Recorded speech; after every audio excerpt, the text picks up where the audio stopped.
Okay, in this video we're going to talk about how to figure out the equilibrium constant for what I'm going to call a reversed reaction. So here's the setup. This is some chemical reaction.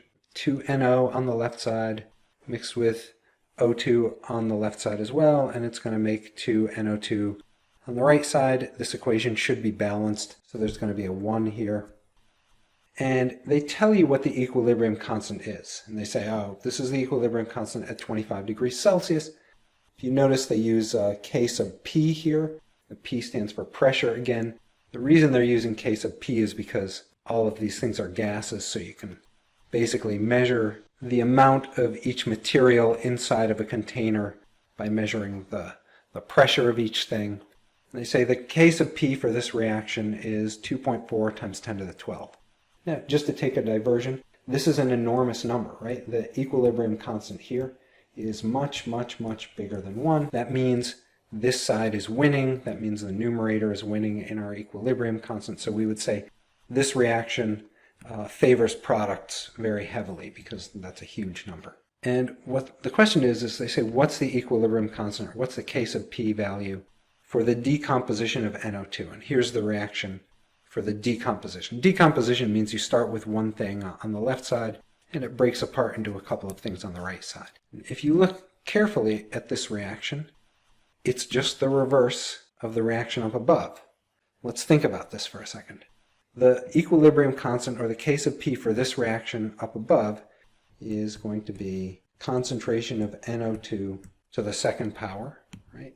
That's our product, divided by concentration of NO, also to the second power, times the concentration of O2 to the first power. And according to this problem, that number, if you did this out at equilibrium, you would get a number of 2.4 times 10 to the 12. And they want to know what the equilibrium constant is for the reverse reaction. You can pause the video and think about this if you want.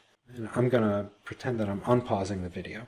Let's just write down what the equilibrium constant formula would be for the reverse reaction. It would be NO, concentration, or pressure, raised to the second power, times the concentration of O2, or O2 pressure, raised to the first power, divided by the concentration of NO2 raised to the second power. And if you look, this is our K sub P for the reverse reaction. This equation is just the same thing as this equation up here, but flipped around. In other words, this equation and this equation are the reciprocal of each other.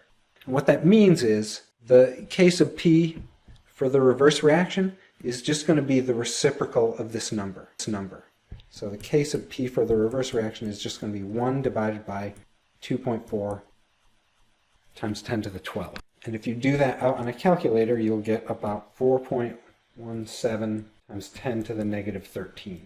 And this number, right, the K sub P for the reverse reaction is really tiny. 10 to the negative 13 is really small. It's much, much less than 1. So the reverse reaction favors the reactant side. It favors the left side. But the larger point here, this is the big take-home point, is the equilibrium constant for any reversed reaction is just going to be the reciprocal of the equilibrium constant of the forward reaction. In other words, KEQ of a reversed reaction is going to equal 1 divided by KEQ of the forward reaction. And this will be true under any circumstance. And that's the end of this video. Whiskey, whiskey on the shelf. You were so quiet there by yourself. Things were fine till they took you down, then opened you up and passed you around. John was the first one to pull you down. He took one drink and he started to clown. Passed you to Hazel, Jane, and Jack. Penelope got you and passed you right back. The doorbell rang and what did you see? In walked Henry, Fred, and Marie.